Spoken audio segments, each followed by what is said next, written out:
It's a Masai pronounce which means the mountain of God.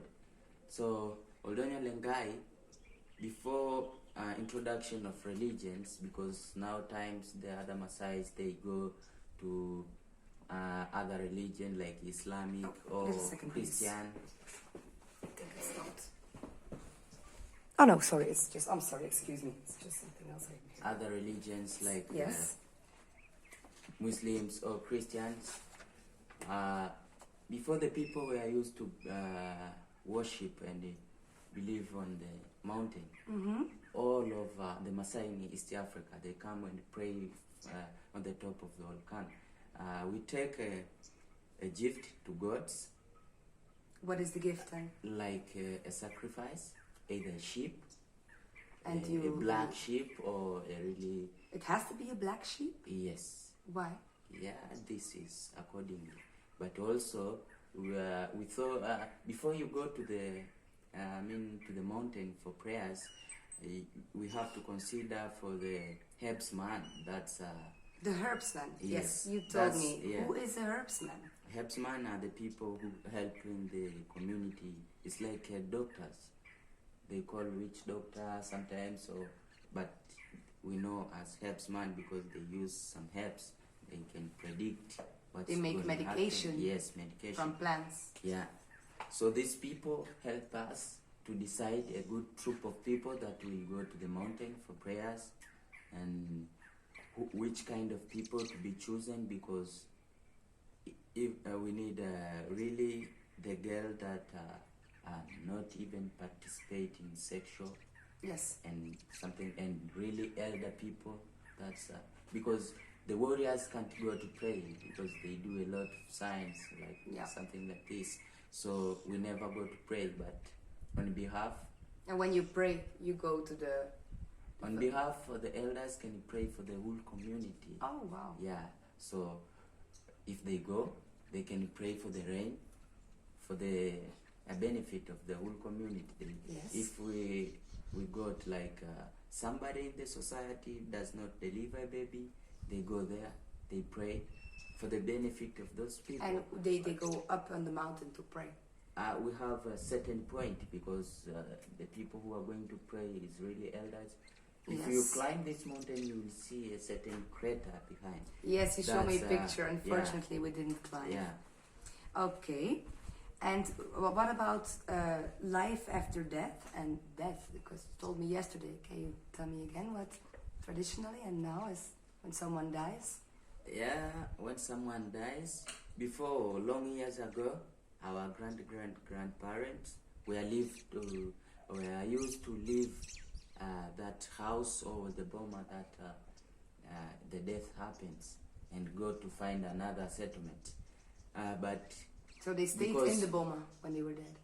Yeah, if somebody dies, we cover the bomas like it's closed, and then we go and find another place to settle.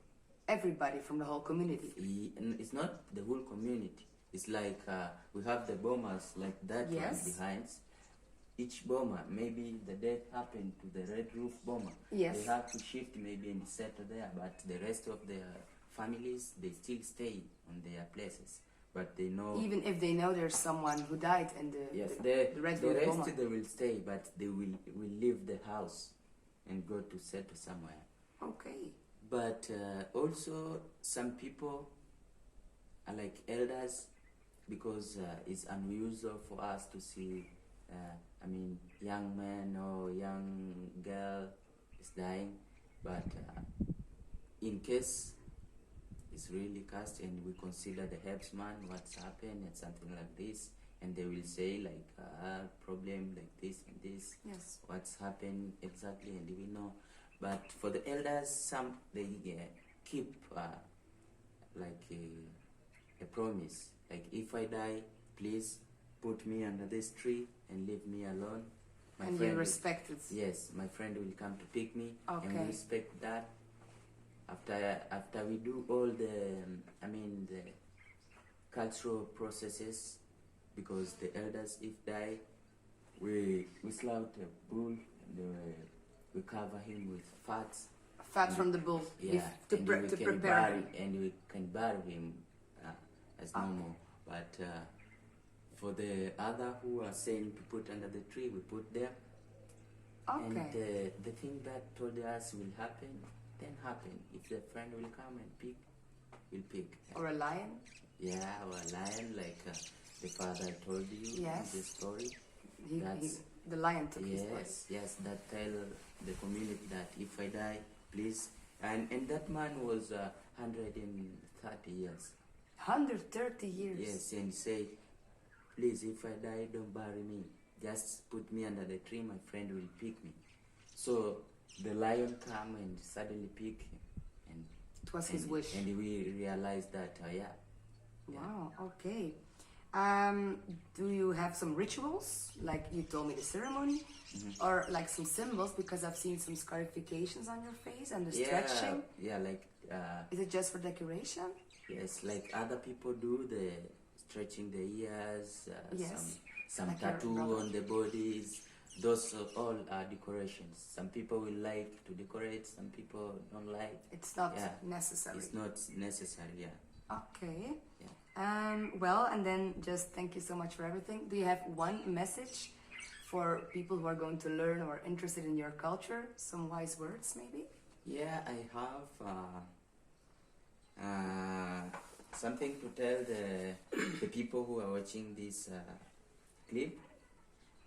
You are warmly welcome to Lake Natron. One of the most important things to know about the Masai people are very friendly. Although we look always serious and some people will see us like these people looks like soldiers. We have weapons like machetes and the clubs and the sticks sometimes, and we are really serious, but that doesn't matter. We are not friendly. We are really friendly. We like the friends. We like the people. You take care for each other.